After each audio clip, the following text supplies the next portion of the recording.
you learn how to build the latest in extreme graphic chipset processors, let's recite the code of the elves, shall we?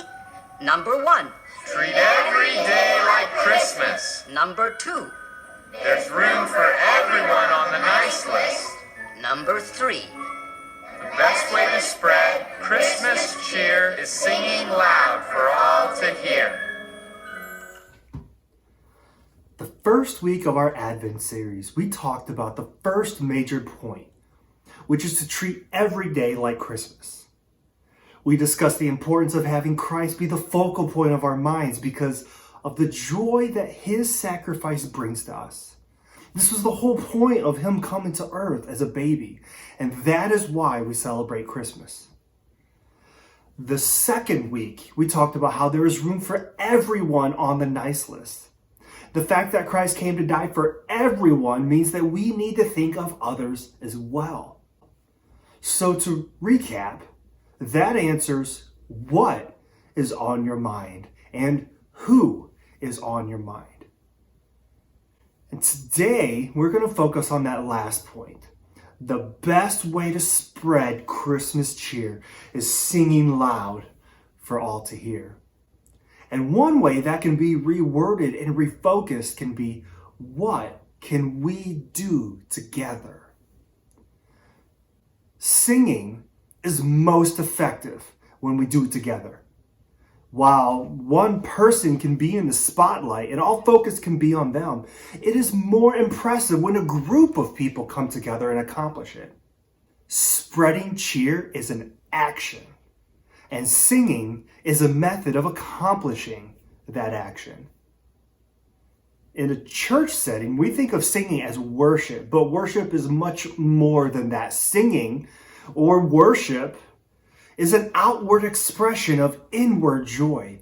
Everything that we do can be an act of worship if we have the right mindset, which leads right back to that first point of what is on your mind. It's all about the mindset that you carry with you as you do your daily lives. We need to keep turning towards God and align our mindset with his.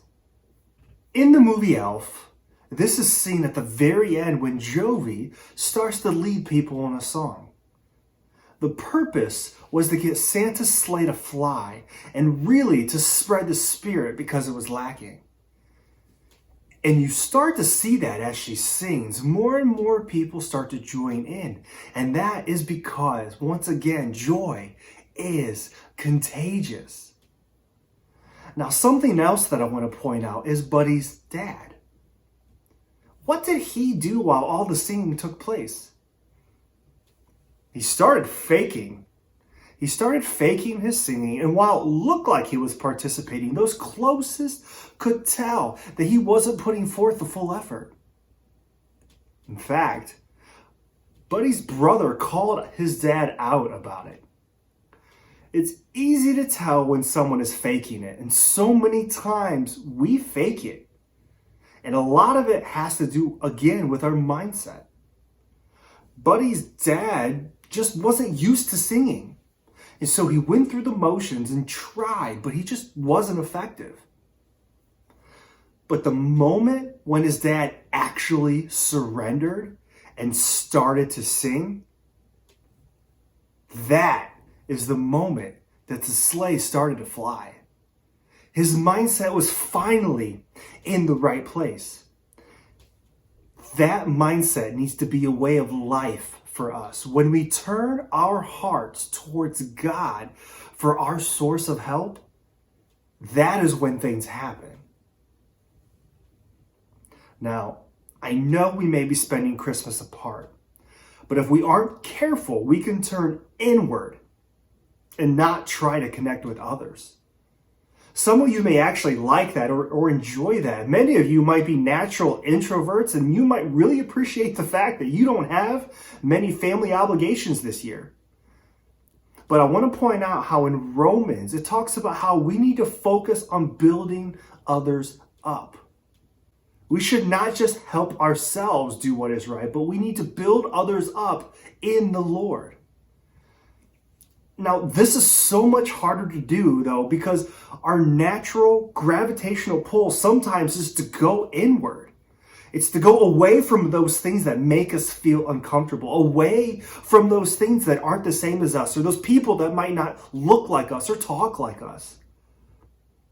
But if there's anything that I can tell you is that God's heart is always for others.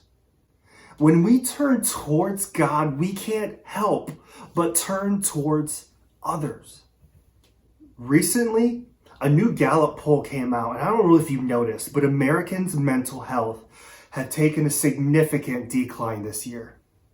And I know it's not that hard to understand. This pandemic has been rough on all of us. But there was one demographic in that poll that actually saw improvement, and that was those who attended church regularly. Regular church attendance helps to turn you towards God, and it helps to focus our attention towards others and where we need to be. It gives us purpose. And I promise you, our doors will be open again, and we can pursue our purpose together. God put you here on purpose for a purpose, and you are either accepting that purpose for your life or you're resisting it. It's as simple as that. When you accept it and when you realize that God is working in your life, you start to look at things differently. You start to ask questions towards God about what is that next step you have for me? What is that next assignment that He has for me? You start to get spiritual vision for your life. And instead of focusing on all the things that go wrong, you start looking for opportunities in the midst of the challenges, in the midst of the pandemic, to make a difference where He has placed you. 1 Corinthians 15:58 says, "So my dear brothers and sisters, be strong and immovable. Always work enthusiastically for the Lord, for you know that nothing you do for the Lord is ever useless." Everything that you do has eternal significance. Don't turn inward this Christmas. Instead, turn into your purpose. And make that a primary focus as we head into this new year. And that is my prayer for you, is to treat every day like Christmas. Live like there's room for everyone on the nice list. And the best way to spread Christmas cheer is to sing loud for all to hear. May we have a God-given mindset so that we can connect with others and that we can accomplish our God-given purpose. May we build God's legacy. May we live God's legacy. And may we grow God's legacy. Love you guys. And I want to wish you a very, very Merry Christmas. And I'm looking forward to connecting with you very soon.